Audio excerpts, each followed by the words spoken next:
This is an interview with Mrs. Pearl Benisch, an interview for the Kleinman Family Holocaust Education Center in Brooklyn and the United States Holocaust Memorial Museum in Washington.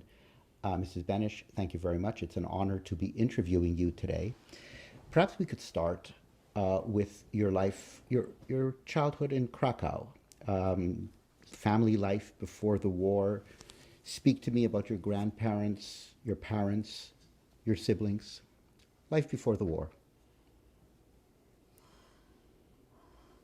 You're giving me a job to tell you in 5 minutes what happened in maybe 50 years, or more, 150 years in Krakow. It's very difficult. About your family. Tell me about your family. I want to tell you one little thing. I had a friend, she was my teacher. She was married already, and she had a little boy. Mm-hmm.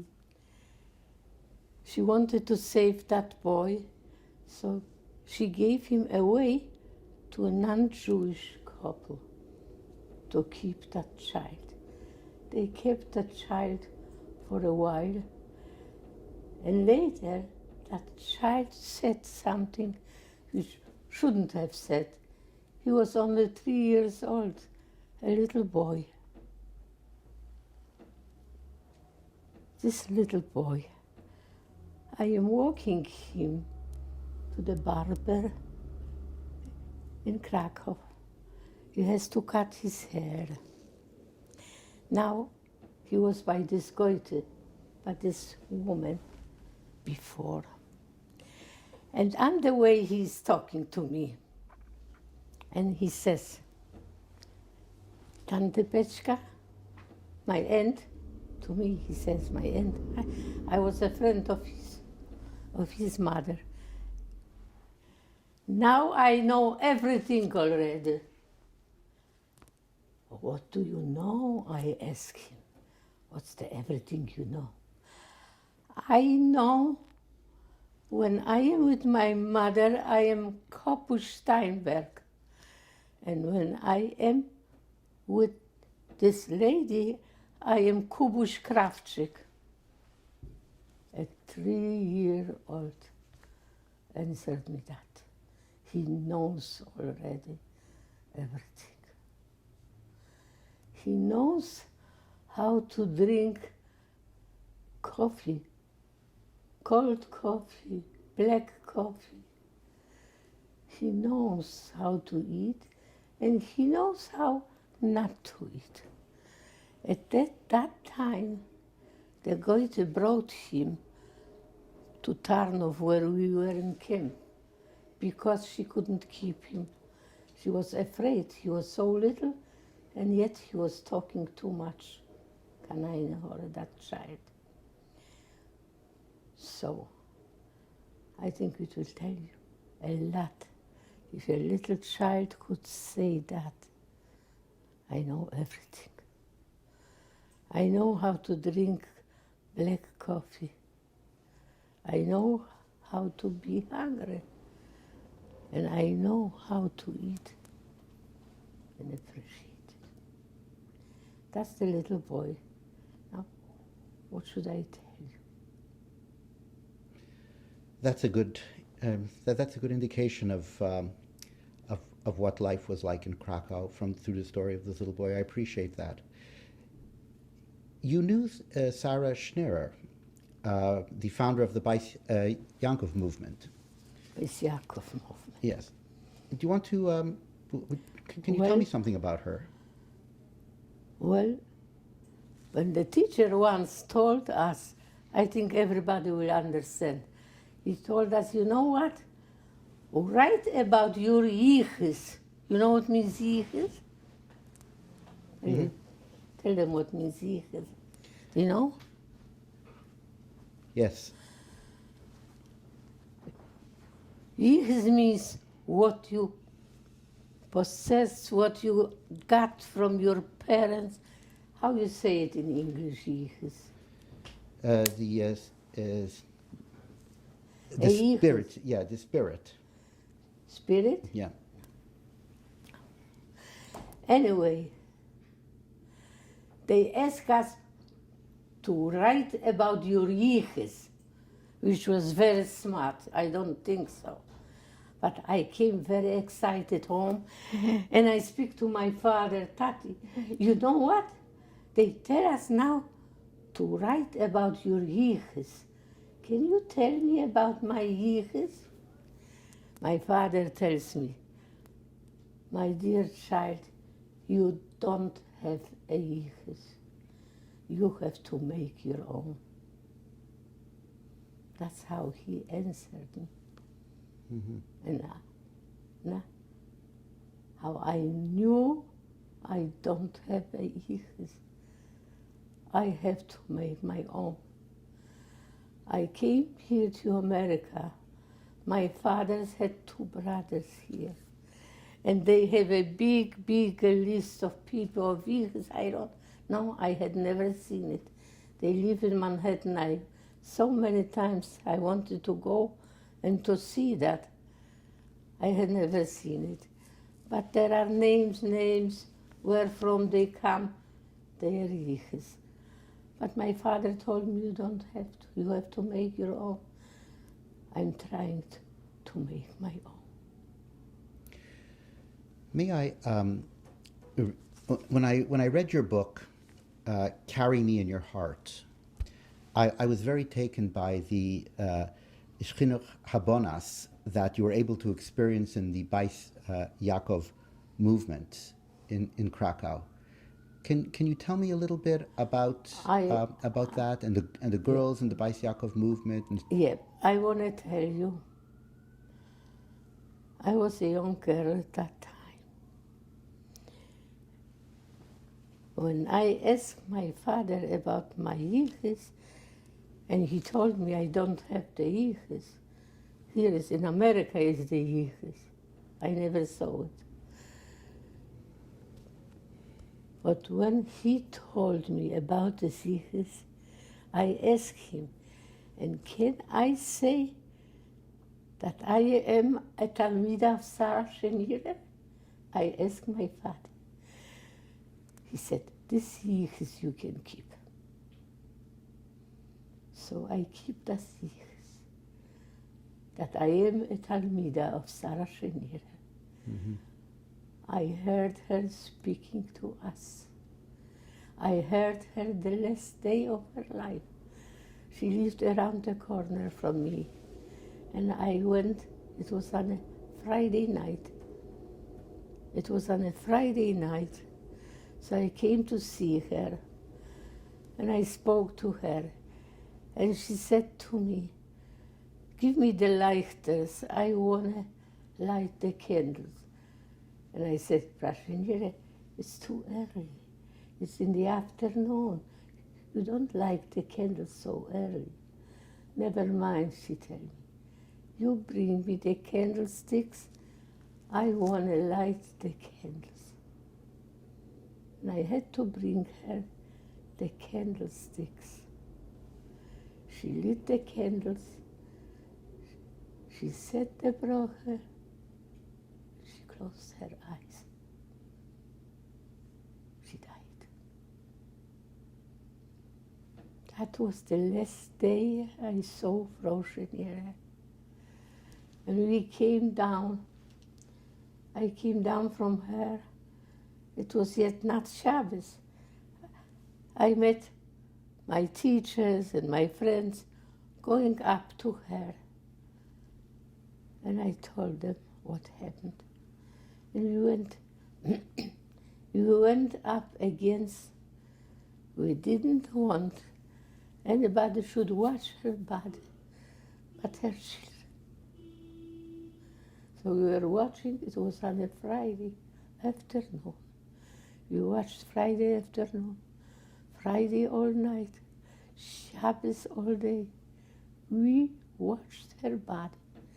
We didn't want anybody else to do it. Her children watched her body till Sunday morning. And she was put to rest. So that's the yichus my father told me I should keep. I should keep the yichus. That I was a talmidot of Sarah Schenirer.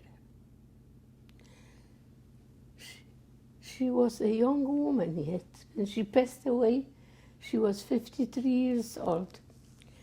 And she wore a skirt, a white skirt, a big, big skirt, like they wore the woman at that time, the older woman, they wore a skirt, ghetto skirt. And she says to us, you know, a Jewish daughter has to have 2 pockets. In one pocket she has kevoido bas melech pnimu. You understand, or I have to tell you in English? Say it in English. It's good English, for our audience yeah. as well. In one pocket she should have the greatness, the kevoid of a Jewish girl is inside her. Not what she talks, not what she does outside. It's, oh. Mm-hmm. I don't think I can use it. It doesn't work.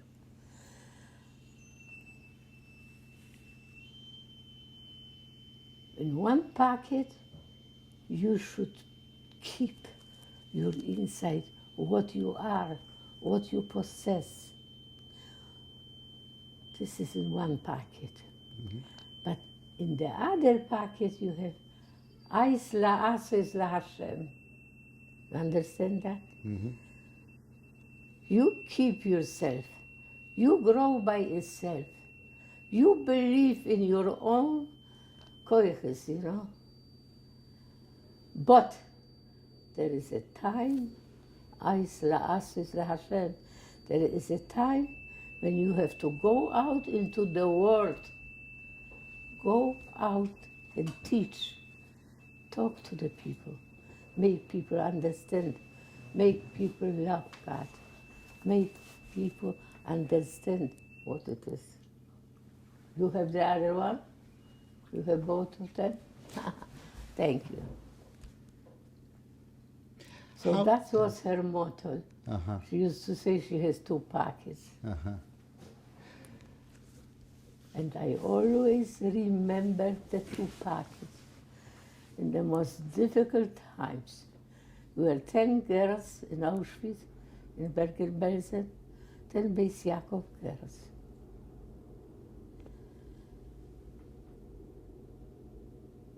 After the war, we were in Bergen-Belsen, still sick. We were still laying on those shelves. There were wooden shelves. We were laying on those wooden shelves. 1 shelf, 2 shelves, 3 shelves. We were happy to be on the 3rd shelf because from the 3rd shelf you can throw everything down. And we were on the 2nd shelf, everything came down on us. So we were happy. The 10 girls, they liked the 10 girls because when something was very important, something has to be done, they knew those 10 girls will do it. Will do it to save others. And that's what we did in Auschwitz, in Bergen-Belsen. If we can, just for a moment, Mrs. Benisch, if we can just go back to Krakow, and do you recall the moment that you went into the ghetto? You can say into the ghetto. Louder to me. I don't have. Yes. Do you remember going into the ghetto in Krakow? Sure, I remember. Please. I was around the corner from Sarah Schenirer. She lived just around the corner. 1 block down was the Bais Yaakov seminary for the seminary girls. And there, even if I wasn't at that time in Bais Yaakov, on a Friday night, on a Saturday, we had a speaker coming from all over the world. So I used to go and listen to them because I was so close. So I knew when somebody came and somebody speaking, I was there to listen. And we had great speakers. Always the greatest people from all over the world. They came to Krakow to talk to the Bais Yaakov seminary there. So that was my Bais Yaakov. Friday night, we got together.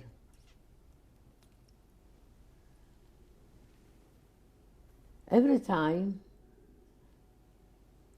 another girl had to prepare a speech on a Friday night.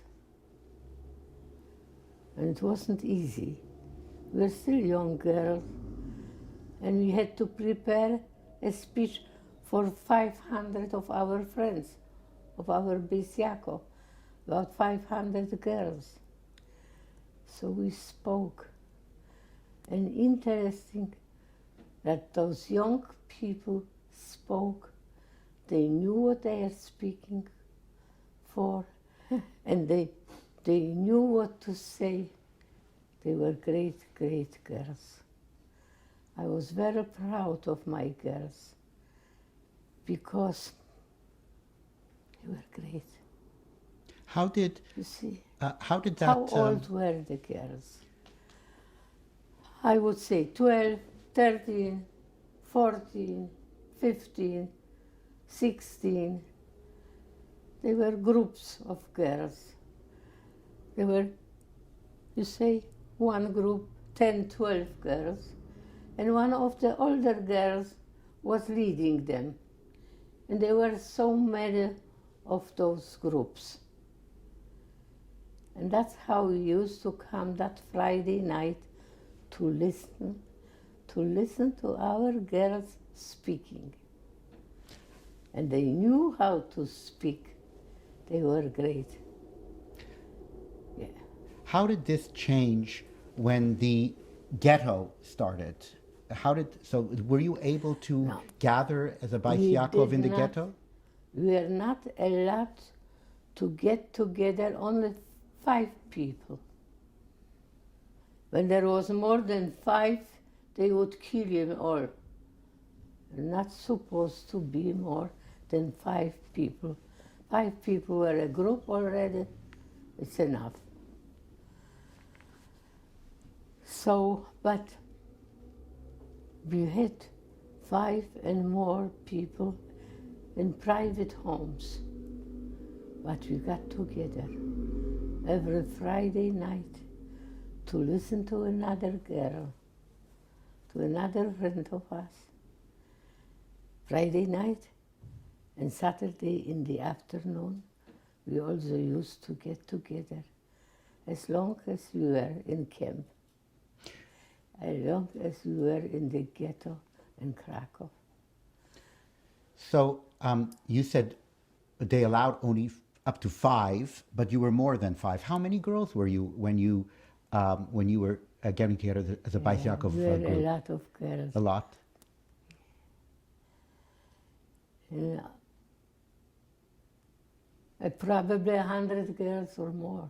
So you're saying in the ghetto you got We together got illegally. together. 100 girls got together. Not 100 girls. A few girls here, a few girls there. Not 100 girls. That would be very dangerous things to do. So we couldn't do that. But we got together. I want to tell you something. We got together in Auschwitz. On those bridges, we didn't have a siddur, we didn't have a machzer, we didn't have anything. I loved Tehillim. And I have my own Tehillim, which I loved. And every night when we went to sleep and we sitting on those bridges, on those shelves, I used to tell them that my capital Tehillim. You know which one? Mizmor Shir Hanikas Habayis Ledovid.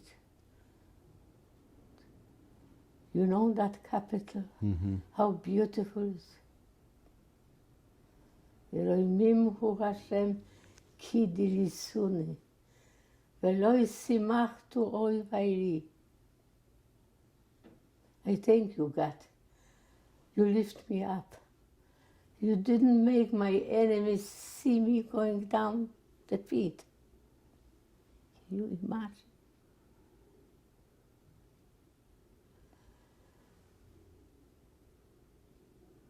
When Aharon HaKohen lost his two sons, what does the Torah say? Vayidom Aharon. Remember? Aharon was silent. He didn't complain. Great. But the King David HaMelech, he went through so much. He lost so much. His own friends were fighting against him. And he says in this capital to them, Yezamer hu void velo yidom. I am going to praise you. In the most difficult times, I'm not going to be quiet. Can you imagine? Aharon HaKohen had said that he was singing. He was thanking God. He was singing. And he was quiet. He didn't have the strength to sing aloud. But David HaMelech went through so much more than Aharon HaKohen, and he was singing. Yezamer hu void velo yidom. I'm going to sing about your greatness, God. I am not going to be silent. I am going to sing. And that's how we are singing on those bridges. Fortunately, I knew by heart two capital Tehillim. My beloved one was Mizmor Shir Hanikas Habayis.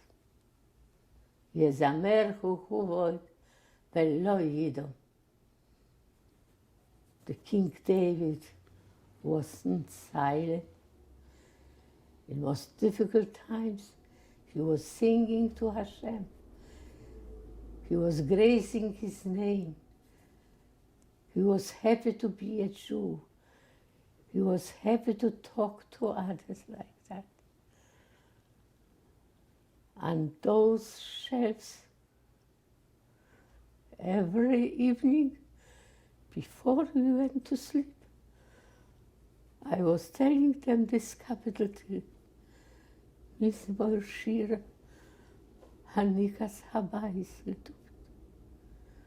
What does it say? I'm going to sing to you. I am not going to be silent. Can you imagine?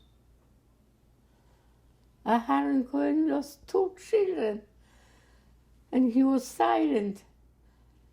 And the Torah tells us how great he was by being silent, not complaining.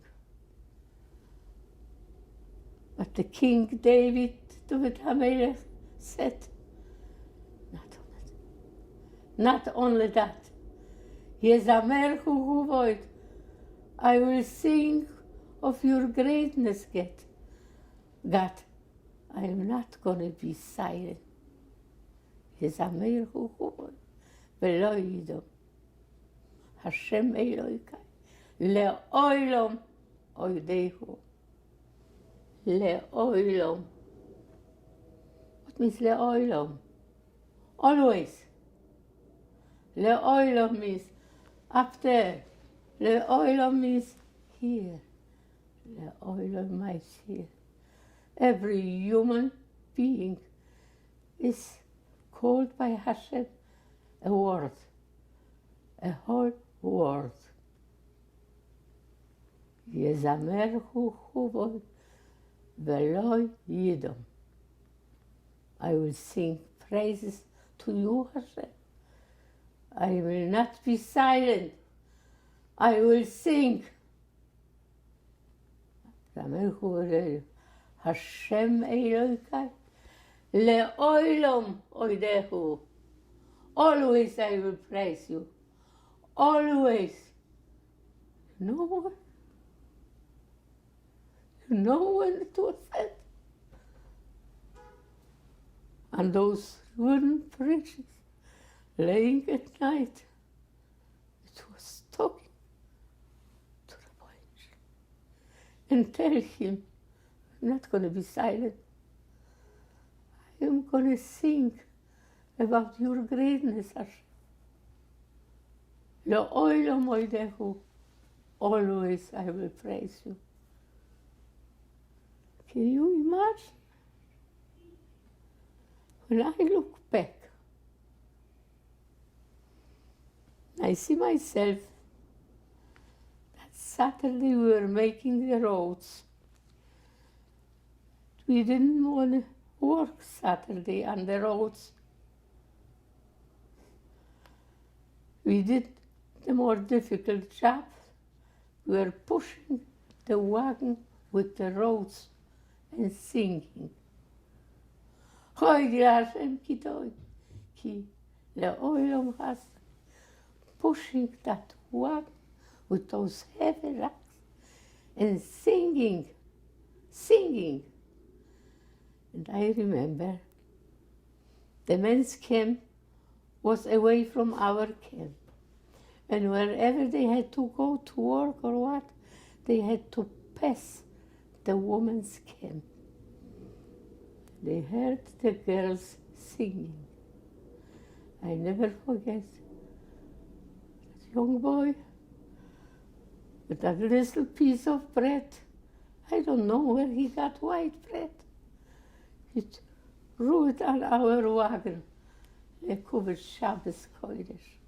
Mm-hmm.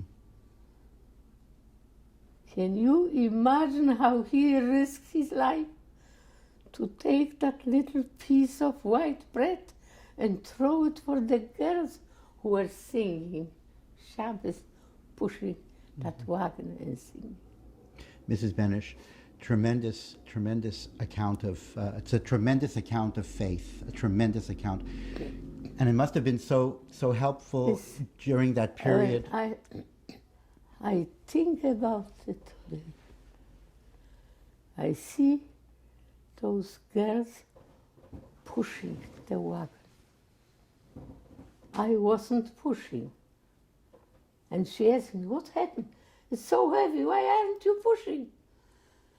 Because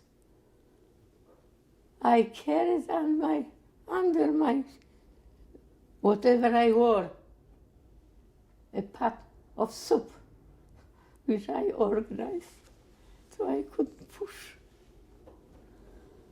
But we came to our place, and everybody got a spoon full of soup. A spoon full of soup. Mrs. Benisch, do you remember the day of the deportations from Krakow? Do you remember there were 3 deportations that occurred from Krakow, from the ghetto? Do you remember the deportations? If I remember what? The deportations, the day, transportation. Yeah, when the ghetto. Yeah, when the ghetto was liquidated. The 13th. Can you talk about that? I think it was the 13th of March. I have to look it up. It was the 3rd of March. It was, I think, the 13th of March. They liquidated the ghetto, and they took us to the camp, to Plaszow. Plaszow was near Krakow, a camp, and you were happy to go to the camp, because those who didn't go to camp were finished in the ghetto. Some of them were hiding. So they were hiding for a week, for two. Finally, they had to go out, and they were liquidated.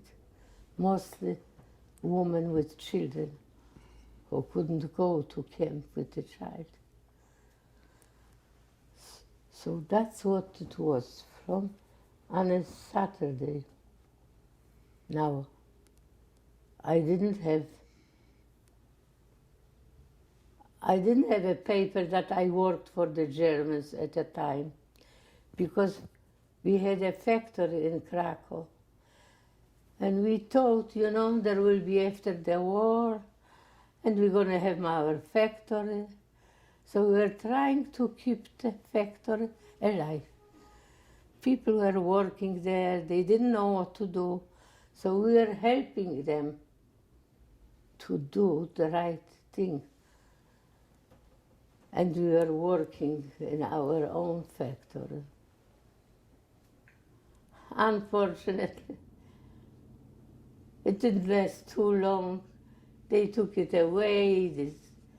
There was no more factory. After the war, there was no more factory.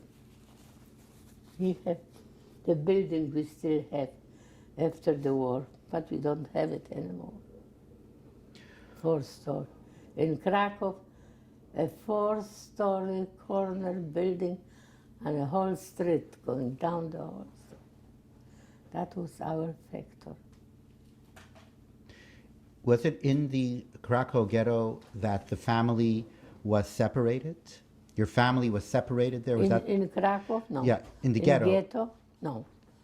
No, the family lived together in the ghetto. In the ghetto. And then in the deportations, you went to different areas. You went to Plaszow, and the family went to? There were deportations from ghetto, and that's when my brother, the 15-year-old, went for his brother. Oh. Can you explain that story to me? He went to Theresienstadt. He was in the camp. Not only that, he was so handy, he could do everything. And the German capo wanted to go away, have a good time. So he left Mendek there, taking care, the 15-year-old taking care of the whole job they are doing there. That was my brother. And that's how he lived through the war, because he went to camp in the very beginning. After the war, he was still alive. He passed away a few years. Unfortunately, he gave his life. He gave his life and he didn't save his life. My parents, I came to Krakow. They were in Slomniki, not far from Krakow. They were afraid to be Krakow, the ghetto. So they went to a small town after Krakow, my parents. And I came Friday afternoon, so they didn't take me. They put me in jail. And I was looking there and I was hearing. Sunday, they took away the whole town, the whole ghetto. They took to Slomniki, to Plaszow. They took to Plaszow. And those they didn't take to Plaszow, they finished them in Krakow, in ghetto. Those who went to Plaszow were the happy ones. And I was there in the prison, and Shabbos, the whole Shabbos. And Sunday they took my parents away, and I wanted to go with my parents. And I had a couple. He was a friend of ours. And he let me go to the wire to see my father. My mother did not come out. My father came to the gate. And I said, Tati, I want to go with you. They were all there. I want to go with you. And he said, if God let you alive, He meant you to be here. Don't go with us. Maybe you'll be able to help us. That's what he said. My mother didn't come out because they hit her so bad. She looked so terrible. She didn't want me to see her the way she looked. But this was my father who said, if you are free, God meant you to be free, to do something. That's what I'm doing. I'm here. Talk to you. Talk to them. Tell me about life in Plaszow. What was life like in Plaszow concentration camp? Everyday life. Krakow have a distinct part of Krakow, the Jewish, the from Krakow. There were only Jewish people living in that part of Krakow. Kazimierz, it was called Kazimierz. There was a Kazimierz, a Polish king, Kazimierz Wielki.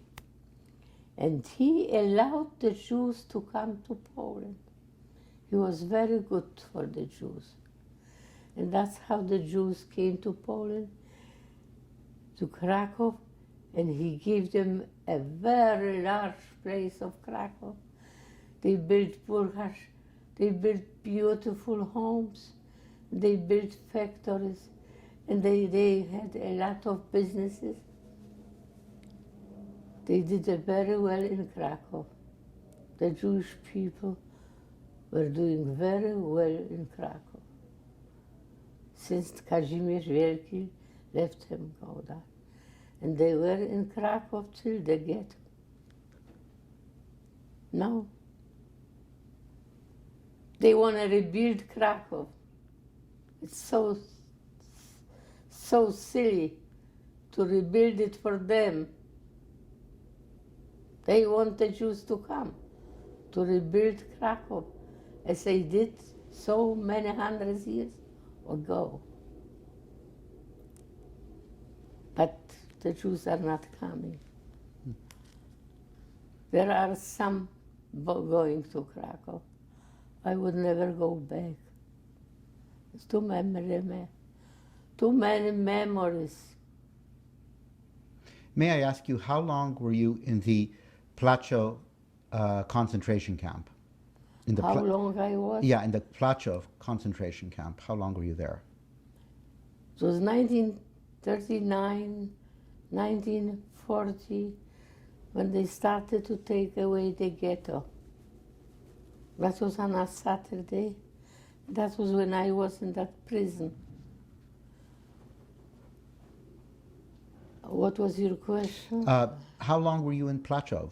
And tell me a little bit about the Plaszow concentration camp. Your life there. Were you there with the Bais Yaakov girls? See, I lived in Krakow, but when Krakow became a ghetto, my mother thought it's better to go to a little village, to a little town. The German will not come there. And that's when she went. We went to a little town, Slomniki. My mother thought you live through there. She didn't. She wanted, but nothing happened like that. We were in ghetto. We still had what to eat. We still had our factory, although it wasn't ours. But I got something out of it. So we have what to eat in ghetto. And I was with my parents the whole time till they took them away that Friday. That Sunday, rather, when they left. They left, they passed the prison, and I heard them singing. Singing. Can you imagine Jewish people singing, going to the pit and singing?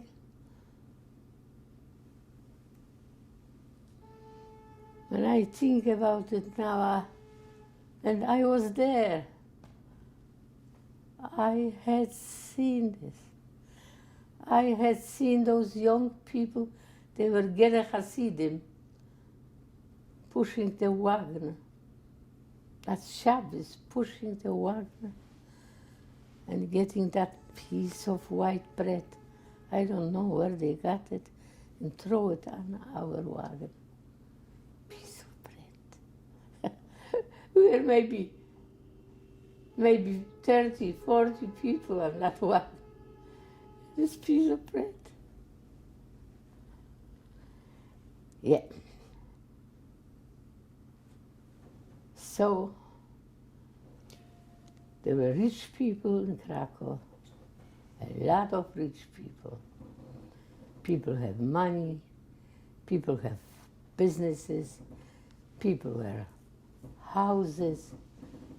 We ourselves had buildings, 3, 4-story buildings, a few of them before the war. My father liked real estate. When he had money, he used to buy building to leave it for them.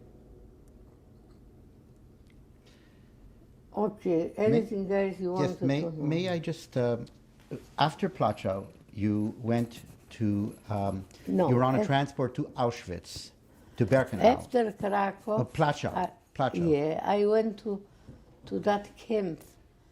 I told you what the name was. You went to the Plaszow? Near Krakow, yeah. Uh-huh. The camp near Krakow. There was a concentration camp, Plaszow. Yeah. Mm-hmm. That was the Plaszow camp. Right.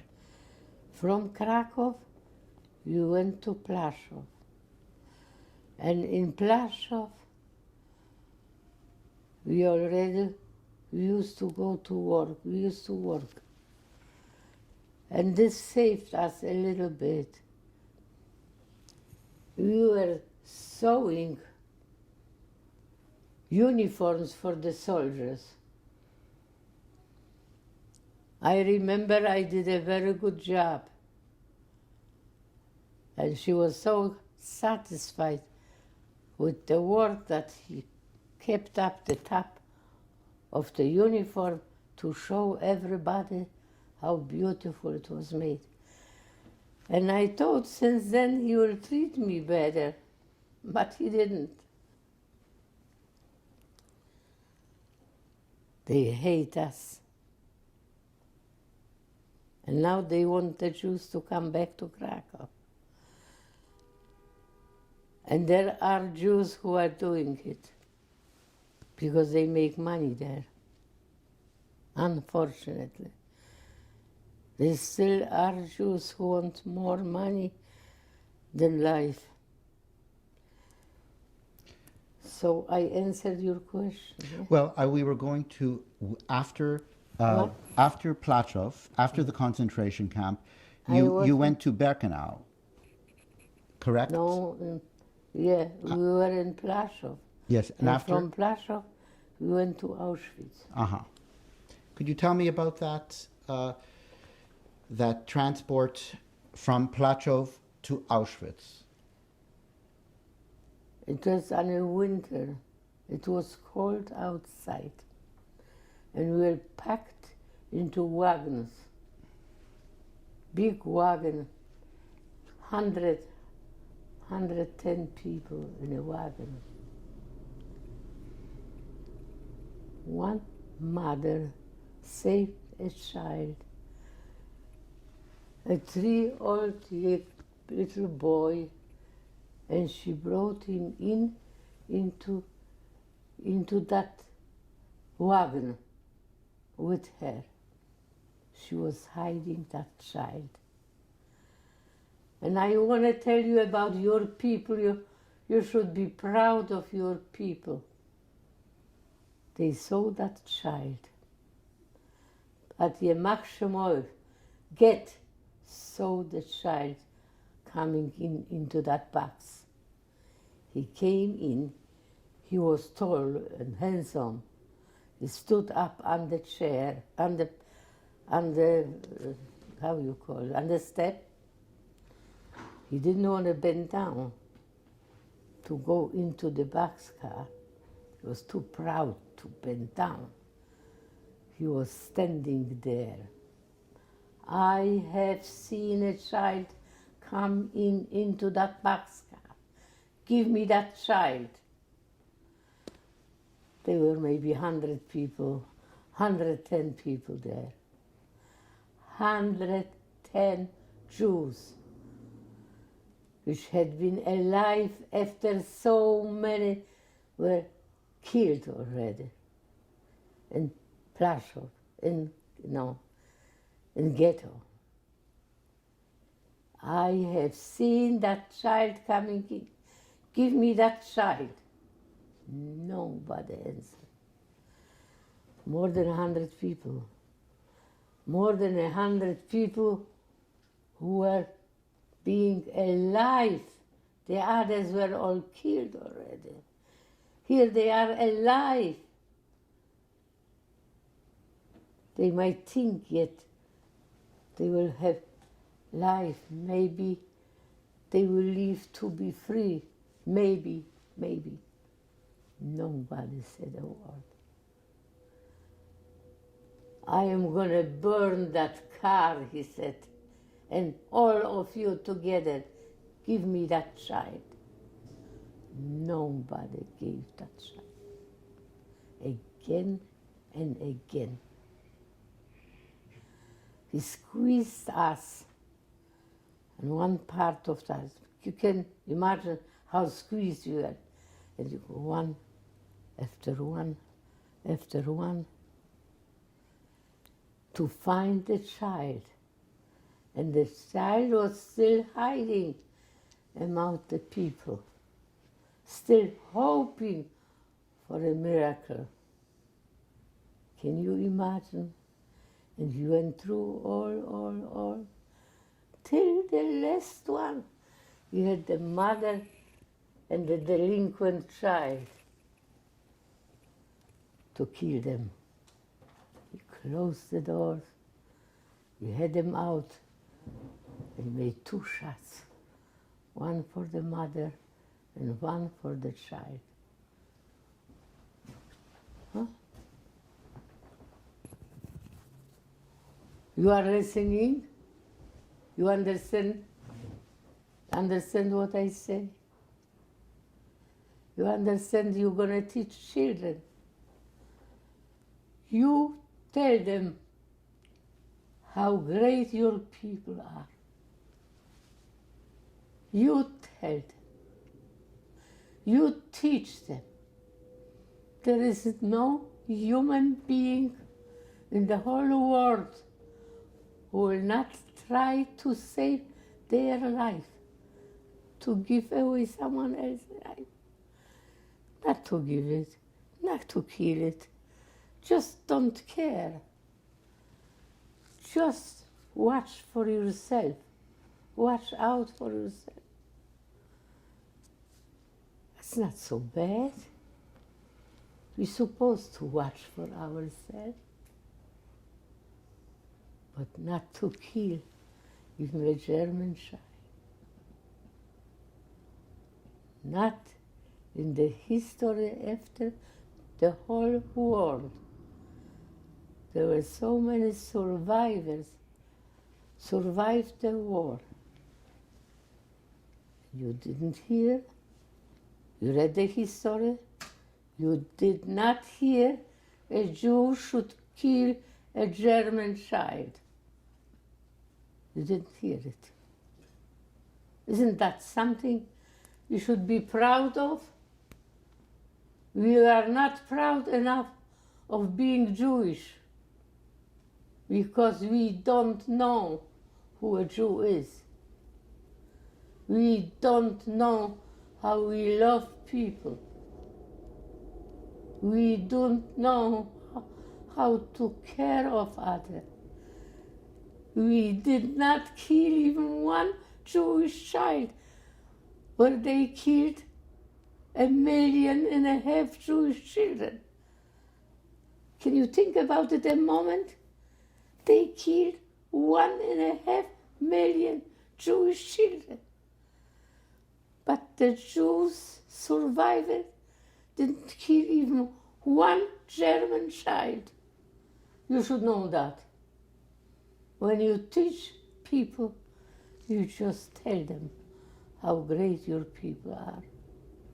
They are. In the most difficult times, they were. I love them all. And they ask me sometimes, you say you love them all? I speak mostly to teenagers. I still speak. And I tell them about the Jewish people, how they acted. You know, I went through it. I had seen it. I had seen it Yom Kippur afternoon, how they were carrying the Jews, men, a whole block they took out. There were 2, 3 who had talaisim. They saved the talaisim. And they took them over the women's camp into that place where they made the deep. I was working on it too. We were working for weeks, we were making that big grave. They jumped into the grave singing, Hoy Dila Hashem Kitoi. Imagine. I have seen it, I wouldn't believe it. If somebody will tell me, I had seen it. Yeah. The Jews went to that pit. They jumped in. They had to jump in one after the other. And they were singing, Hoy Hashem Kitoi. You know the best. He knew the best. He made them finish their life and not to go through Auschwitz and Bergen-Belsen. No. Yes. What can I do for Mrs. you? Benisch, if we go back to the transport to Auschwitz, and you speak in one of your books about Rivka Horowitz and the selection at Auschwitz. Could you speak a little bit about that? We went to Auschwitz and we came with boxcars. And on the way, they let us go out. And this was lunchtime. They were serving the workers their lunch. We went out of the boxcar. What was it? We stand up in the line to get also some soup. But they knew who we are. They knew we not the worker. They was hitting us. They were terrible. We had to go back to the boxcar. I remember that day, it was a cold winter day, and I myself went standing there waiting for the soup. Maybe they will give to everybody soup. Maybe they will give to us soup too. But we went back to the back. That was on a winter day. That's how we went in those boxcars. We went to Auschwitz. I think we stopped in Buchenwald before we came to Auschwitz. I think we stopped for a day there in Buchenwald. After all, this is quite a few years ago, and you forget. Yes, but I would not forget our people. I will not forget how great they are, how loving they are. And I speak to the teenagers and I tell them how great our people are. And I tell them, I love them all. And that girl tells me, look at her, you know her. You're going to tell me you love her? I say, you love everybody. And if you don't think they are right, you do some research and you will find out they did something good in their life. You will find out that those bad people risked their life to save others. Those bad people. Mrs. Benisch, we're going to take a break now, and we will continue in a little while. Thank you. Mrs. Benisch, we were speaking about your arrival in Auschwitz and the selection in Auschwitz. And you speak in your book very beautifully about your friend Rivka Horowitz and how she risked her life for you. Would you recount that story to us? You want me to talk about that? Please.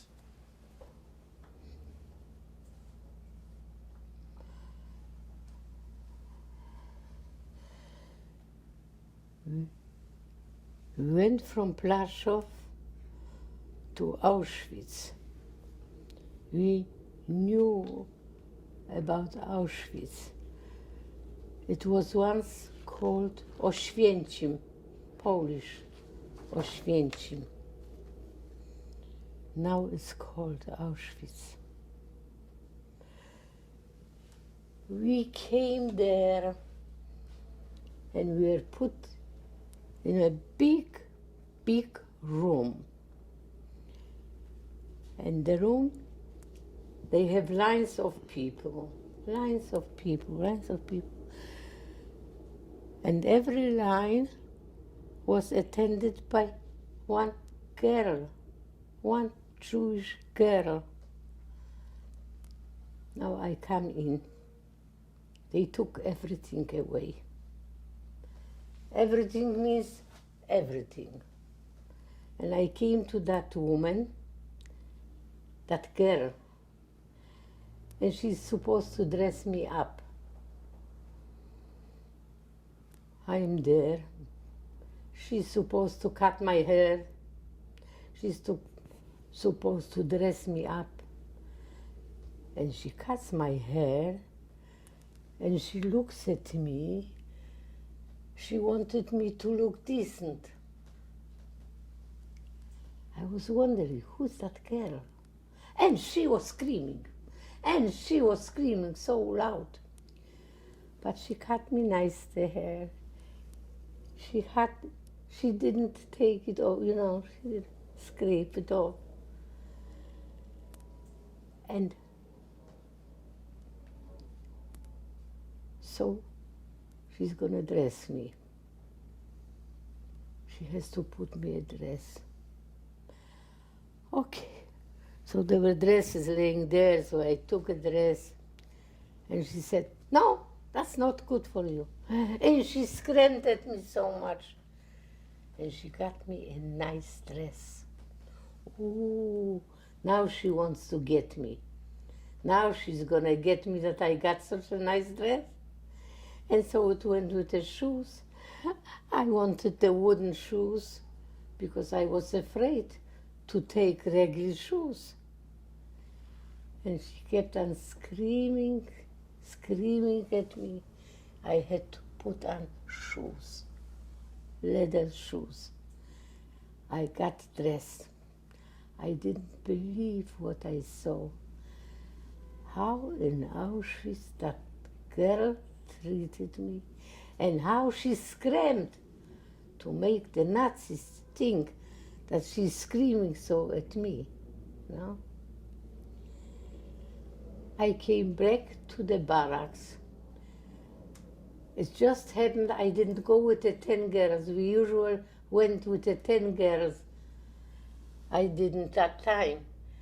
And I came and I showed to Rochka, look, to my friend, and she was my teacher too. Look how I am dressed. Can you imagine? And she says to me, you know who dressed you? My student. Can you imagine? Auschwitz was Oświęcim, one of the nice Jewish cities in Poland. Oświęcim.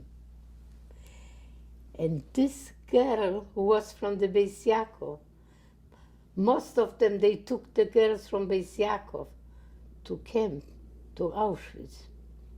And they were treating, that's how they were treating the people, risking their life to make them look decent, to make them look warm. Can you imagine? Young girl, 12, 13, 14, 15 years old, girls were taking care of us. So, can you describe other acts of chesed like this that you experienced in Auschwitz, in this difficult place? Where I didn't understand. Other acts of chesed like this girl, this Bais Yaakov girl, she risked her life to dress you nicely. Did you experience other acts of chesed, kindness, loving kindness like that?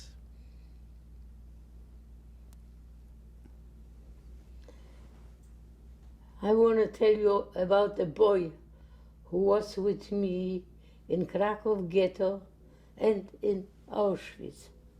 Now in Auschwitz. He came also with me. He was a capo in ghetto. He was a capo in Auschwitz, not in Auschwitz, in the next to Krakow, that camp, Plaszow. He was a capo in Plaszow. And he was hitting the girls. He was so terrible. Now, he got a nice job because they liked him the way he treated the people. So they gave him a nice job. And he was supposed to take care of the people. And he hit them. He treated them terrible. I want to tell you, it was Rosh Hashanah. He went out to the city to do something for them, for the German, to do something for them. He got a chauffeur. And he brought a chauffeur to Auschwitz, to the camp. He brought a chauffeur. Now, a chauffeur is not something you hide. A chauffeur you blow. And this young man, who was torturous, he was terrible. But I want to remember him. I don't know in which world he is now. What he that time with the chauffeur. He blew the chauffeur Rosh Hashanah. In Can Auschwitz. you imagine in Auschwitz to blow the chauffeur? And this is not to put something into a box, hide something. A chauffeur to blow, you couldn't hide that. So I wanted to remind him. I don't know where he is now. He did something great. You believe in people. You believe in Jewish people. They are special. Even they don't treat you right. You do some research and you will find out that they did something great. They risk sometimes life to save somebody.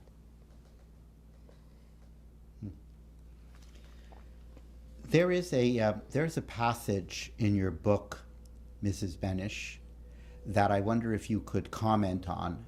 It's a paragraph in your book where you speak about being on the transport to Auschwitz with the Bais Yaakov girls, and you are discussing the story of Choni Hamogal. Hanog, yeah. And I wonder if you could just tell me a little bit about that. If we could talk about that. This was Hanukkah, and Rivka were pushing the wagon and talking about being Hanukkah soon. We didn't have oil and we didn't have anything to make a kneitel and to light the Hanukkah light. So we were talking and we were singing. All of a sudden, her brother was married to a daughter of a rabbi in Poland, in a lodge. And he heard her speaking about Pinkusevich. And he went out of his group and came back to us and gave us a pot of soup. Can you imagine? That was the man who was torturing us. And he brought a chauffeur. And he blew the chauffeur in Auschwitz. Can you imagine that? That's our great people, no matter what circumstances they are. They are just going up. They are just human beings. They are not just anybody else like they were. There's another passage in your book that is intriguing and very powerful, and it's the story of Tzila Orleon and the candle lighting in Auschwitz when you were interned there. Can you speak to us about that? Now, Tzila Orleon was a teacher in the Bais Yaakov seminary in Krakow. And it was that night, Friday, she heard that there came a certain crowd, from Krakow to Auschwitz. Woman came.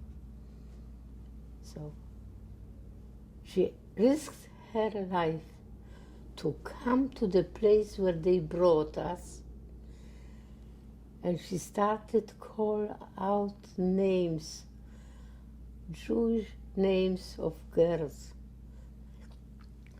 And we recognized her. This was Tzila. Now Tzila Orleans. She was the only person, the only human being, our people, whom the German called by name Orleans, not by the name, not the only one they called Orleans. Why? That's how she got the respect from them. That's how she risked her life to save others. And they saw it, they knew it, and they admired it. Mm-hmm. And I'm talking about that time on a Friday night, how she put a little piece of glass, and on that little piece of glass, she put in two little vessels, something, and she took the margarine. We got to eat the margarine. She make it to an oil, and she put into that vessel, that little thing, and she lit the candles. Erev Shabbos, she lit the candles, and all the girls from the block went away. They were afraid to be there. The German will come. Who knows what they are going to do to her, do to everybody. Everybody left but Zilla. Zilla lit the two candles, and she kept on looking at them, saying the Bruch. And the German people came in, and they saw her light the candles, and they saw her to talk to the candles. She did not move. She was the only one who was steady.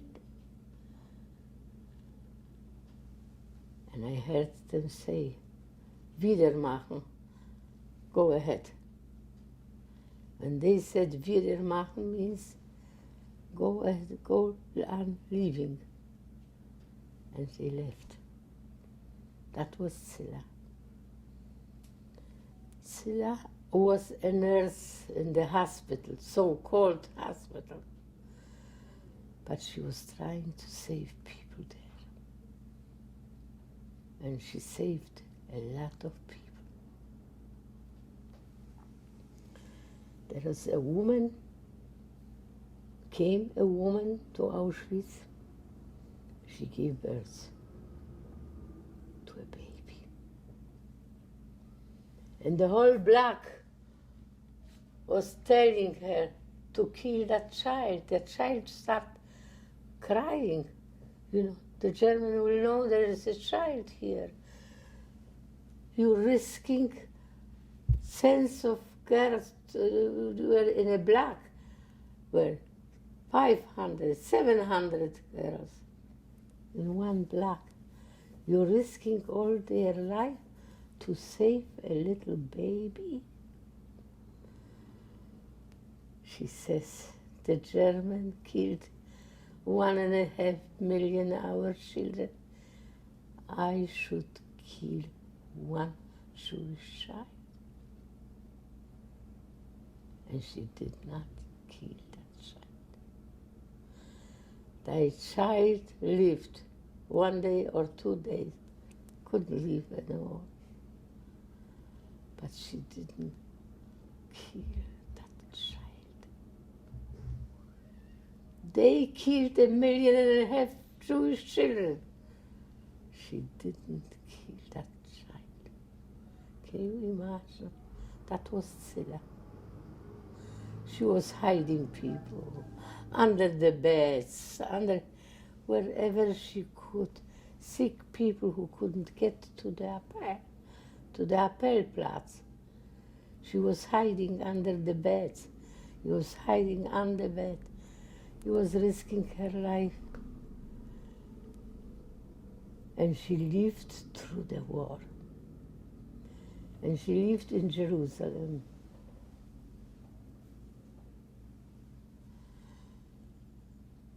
And one day she told me the story.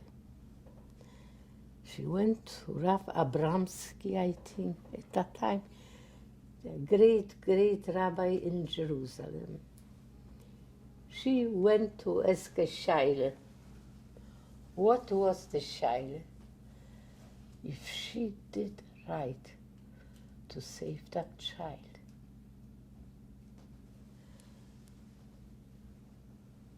And risk life of 500, 600, 700 people there. So the Rav from Yerushalayim, now Tzila told it to me. When she told him what happened, he has tears in his eyes. And he said, I cannot tell you to do or not to do. I wasn't there.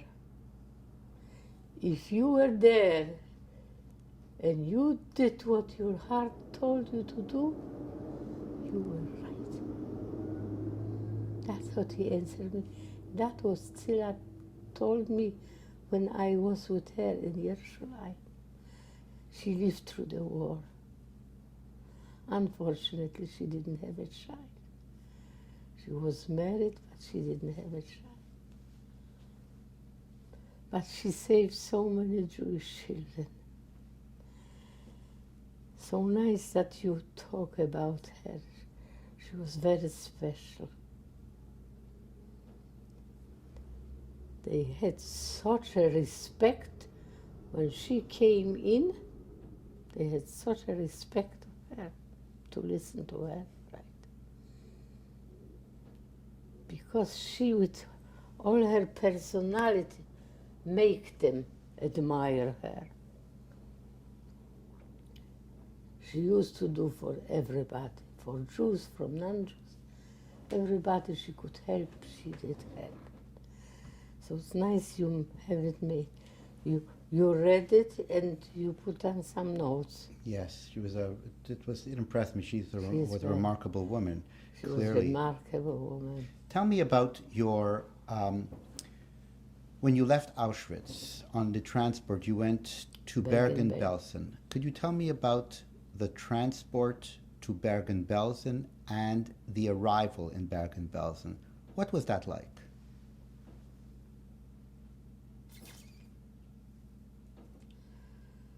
Well,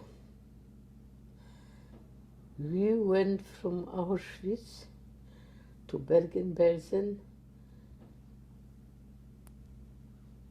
I think we went in another camp on the way. Buchenwald, I think we stopped in Buchenwald for a night or for a day. And then we went again to the boxcars and we went to Bergen-Belsen. Now, Bergen-Belsen was a beautiful place. It was nice. It was winter time, but it was so beautiful. And we were so happy to be there. We believed that something is going to happen to us. You know how beautiful it was, the place. I still remember. It was winter and it was so nice. It was so shiny, the sun was out.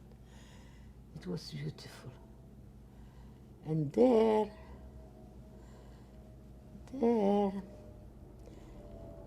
I think we got jobs. We were working for the German to sew the German uniforms.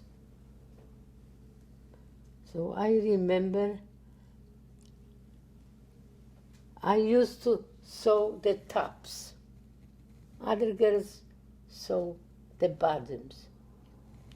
So I sewed the tops. We had to make 5 tops a day.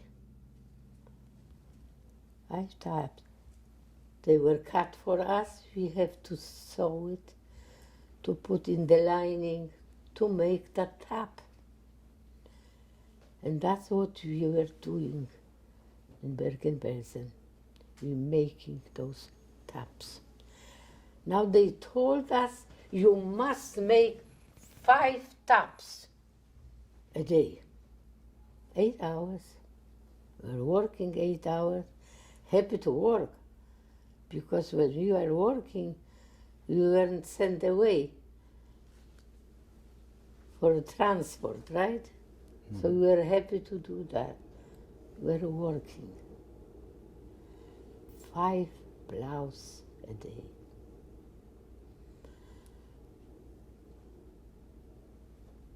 But Madrich, he was the German who gave us the work to do. We worked for Madrich, and Madrich probably paid the German a lot of money for our work. But still, Madrich was nice. When we made, instead of 5, 6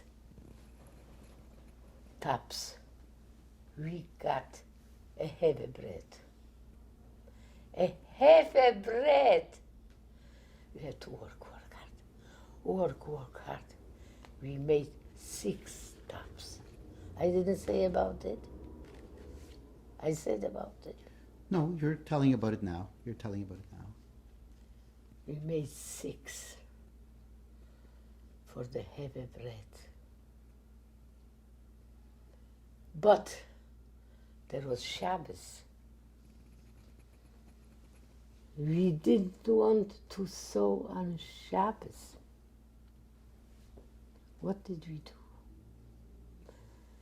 Instead of 6 taps, we made 7 taps and put 1 tap every day, hide it under the material to have ready 5 taps for Shabbos. Would you believe it? When I talk about it, I can't believe it. 7 taps when the German required only 5. We made 7 taps, 1 for Shabbos. Isn't that something? In Bergen-Belsen, the conditions were very bad in Bergen-Belsen. You had a lot of typhus in Bergen-Belsen and a lot of illness in Bergen-Belsen before the British arrived in April of 45. Can you talk a little bit about that? How you must have been very I was in Bergen-Belsen, not a year even, for months. Mm-hmm. I was in Bergen-Belsen. You must have been very ill when you were in Bergen-Belsen. I was very ill. I was very sick. In Bergen-Belsen, we were all sick, all dying. There were people dying or people were sick. Mm-hmm.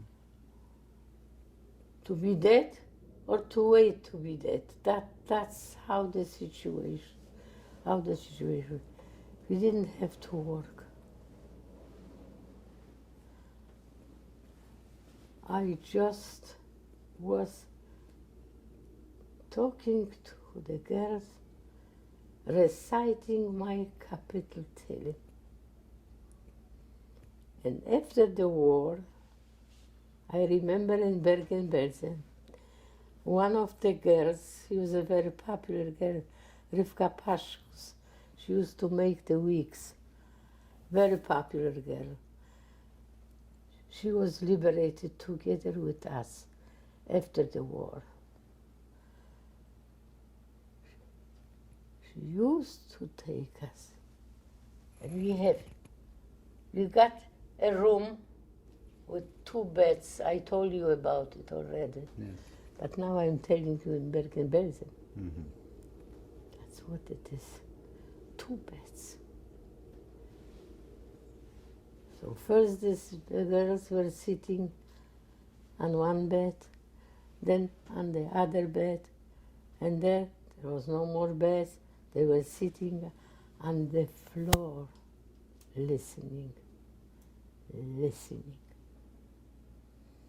That was in Bergen-Belsen after the war.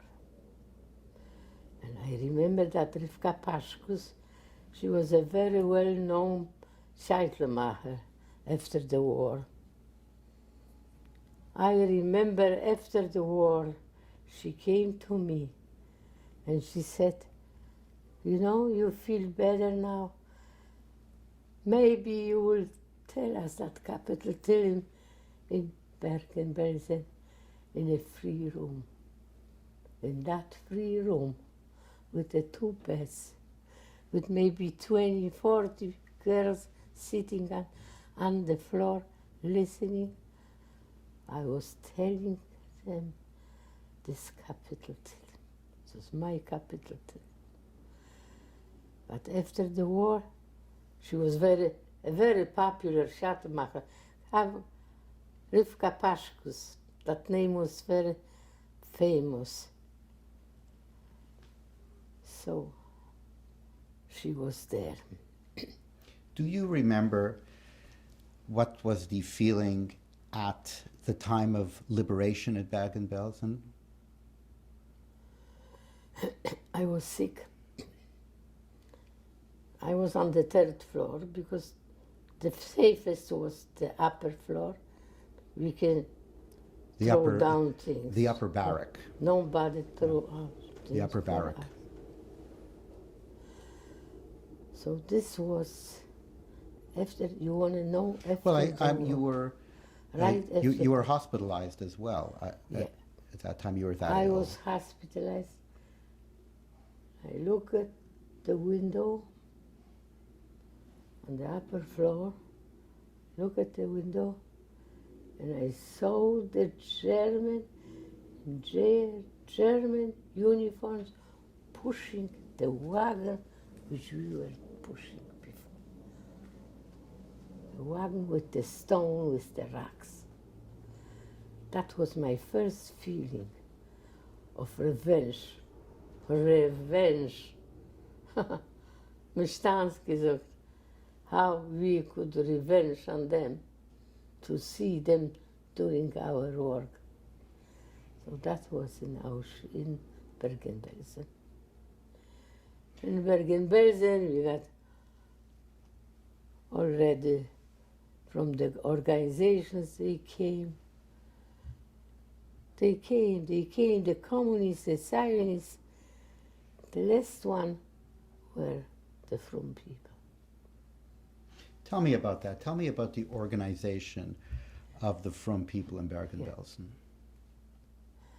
They came to us, mostly the Zionist organization,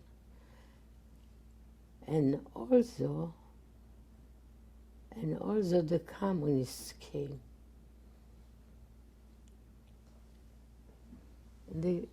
Somehow they were in uniform. They came in uniforms. What I remember is they put powder on us, on the naked bodies, and the powder was killing the lice. That's why I remember how they helped us to kill the lice on us. Mostly the Zionist organizations were there. The communists came too. And the Jewish people came too. I remember them, great Jewish people. Rabbi Teitz was there, the first one. There were others. There was a Rabbi Baumgarten. Do you remember Rabbi Baumgarten? Right. Mm-hmm. Baumgarten was from London. Yes. Oh, you remember him? Yeah, I know of him. He was the British chaplain. Right. And he was working with us. Mm-hmm. He was there right away. Right. What about Rabbi Meisels? Rabbi Meisels too, yeah. I remember they came. They were from the pipe, Poale Agudas Israel. Mm-hmm. And I remember how he came without stockings, without shoes, sandals. She was wearing sandals. I remember how he came to us. Rabbi Meisels. Rabbi Meisels, right. Uh-huh. Rabbi Baumgarten too. And Rab Wileński. Mm-hmm. Rab Wileński came later. He was also English. Mm-hmm. And Rabbi Monk? Oh, Rabbi Monk, sure. Rabbi Monk was the one wearing the sandals, I remember. Mm-hmm. You knew him? No, I know of them. No. I know of them. So tell me about that feeling in the DP camp when Frum life was reestablishing itself. The Bais Yaakov, the yeshiva. After the war? After the war, in the DP camp in Bergen-Belsen. Tell me about your understanding. I mean, there was a central committee at that time, and there was a lot of tension. Did you feel? You see, Rivka, my friend, she was always very active. So right after the war, she was organized the girls as long as we were in Bergen-Belsen. And then they sent us into different places right after the war. We went to different places, and then there we started the Bais Yaakov. And that's how it started. In Berlin and in Haifa, Israel, in Haifa. We were trying, and not only trying, we were doing. But in Bergen-Belsen, in the DP camp, you were involved in the establishment, and Rivka Horowitz as well, of a kosher kitchen. That was a big issue then. Can you talk about that? We did not have a kosher kitchen, period. They fed us the non-kosher soup, and we had no other way to get it. Sometimes we found a piece of a bone in the soup. We threw it out. It was Rosh Chodesh Elul. Rivka got together all the girls and the boys, and she said, tomorrow, Rosh Chodesh Elul, we stop eating the non-kosher food. You have here Rabbonim, Dayonim, Shochtim. You can make a kosher kitchen. You are not going to eat anymore the kitchen from the camp, the food from the camp. And we stopped eating. We did not eat 1 week, 2 weeks, till the rabbi came. Und wer hat ein Meuchel gewesen, nicht zu essen, Katreifes? Who told you? Which rabbi told you to eat not to eat the treifes? We didn't listen to the rabbis. We did not read the treifes. Till before Rosh Hashanah, they started the Jewish kitchen. They started the kosher kitchen. That was the girls, not the young men, not the big Hasidim. That was Rivka Pinkusevich. And she influenced us not to eat. You know what that meant? We were hungry. After the war, we didn't eat, and we were sick. Nobody touched that soup. And we got, before Rosh Hashanah, we got kosher kitchen soup. Isn't that great? It's a tremendous story. There were so many different personalities that were coming through the DP camp. Did you ever have a chance? Did you meet, for example, Mike Tress Mike. Did he come through the camp, or did you meet him Mike somewhere Tress else? came from America. Yeah. Michael Tress, right. I remember him when we came to America. Uh-huh. We came to visit, and I met his wife. Mm-hmm. She's still alive, but I don't see her later.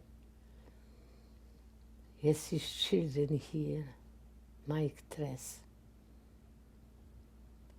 He made a great, great impression when he came to the camp. Yeah. Also, you heard about Mike Tress. You heard about him before? I read about it, and I knew him because I was so close with Rivka, and Rivka was always everywhere. So she knew Mike, and I went to see him, and I meet now his children, his daughters, and I would tell them how I remember when I came up to his house, how it looked, the entrance there. I would tell them, they would laugh, how I remember so many years, the entrance to him. He was living in Williamsburg.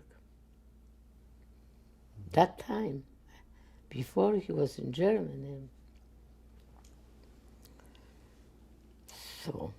May I just ask you, as we're winding down the interview, you have so many wonderful stories in your books and in this interview on the Zennerschaft, the girls that you survived the war with, and their tremendous emunah. And what lessons, in your mind, does this have for young people today?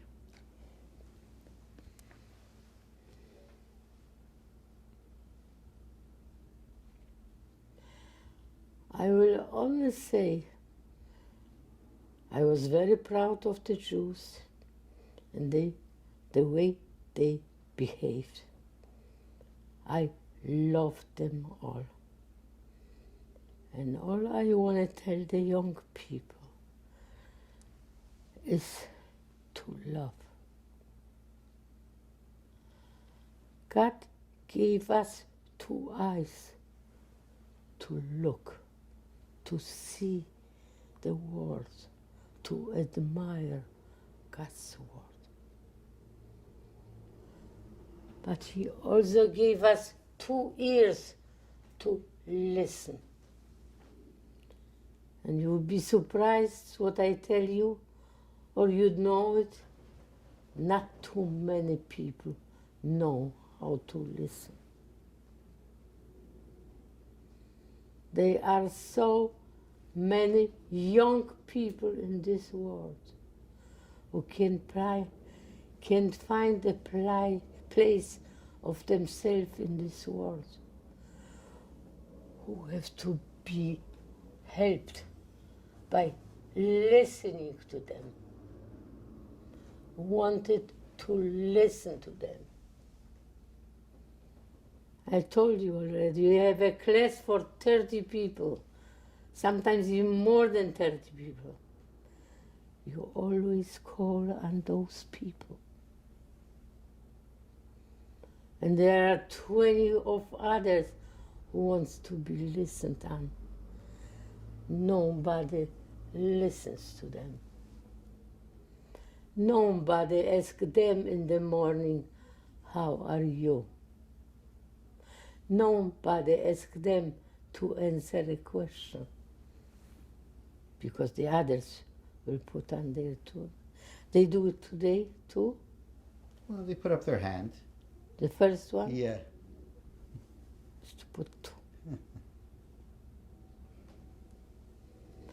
Yes. I would tell them to love people, to love them all, and to see goodness in a human being. I want to tell you something else you understand. ואהבת לרעהו כמוהו. Now, you should love the others as you love yourself. What does it tell you? First, you have to love yourself. Did you think about it? If you don't love yourself, how can you love somebody else? You love yourself. You want a coffee with milk. You want a piece of flesh, of meat. You want to go. You want to enjoy life. You want to go to visit. You want to go to a vacation. You want to go. You want to be. You want to enjoy. Only when you enjoy yourself. Only when you are good to yourself. Only when you love yourself, you can love others. You know how to love others. Do you hear me, young man? You will love others. You don't know what you possess. I tell it to the young people, and when I ask them, they don't know what they possess. I have to tell them how great they are. You hear me, young man? I have to tell them what they possess. How much love for people, how much interest of people, how much desire to help people. You don't even know what you sometimes do for people. And it costs you time, and sometimes it costs you more than that. And you do, because you love people. You don't even know. What I am trying to tell these young people, they should know what they are. They should know what they possess. They should want to grow by themselves. Only when they have, they can give. They can only give what they have. Do you hear me? Mm-hmm. I do. So they have to know how great they are. They have to be proud of themselves. When I speak to people, they ask me how old I am. I told you what I answer. I don't count my life according to years. I count it according to friends I made through my life. You make friends because you love them. You make friends because you want to help them. You love people. They are all great. Not like our little children. The 2, 3-year-old, how they react. I don't know if you ever had an opportunity to listen to those little children. How they love you. How they will talk to you. How they will thank you. How they will be proud of their people and of their teachers. They're great. We have a great youth. We have to be very proud of them. But in order to be proud of them, we have to be first proud of ourselves. Thank you so much. Thank you so much, Mrs. Benisch, for these really wise, very wise words. Thank you so much. I hope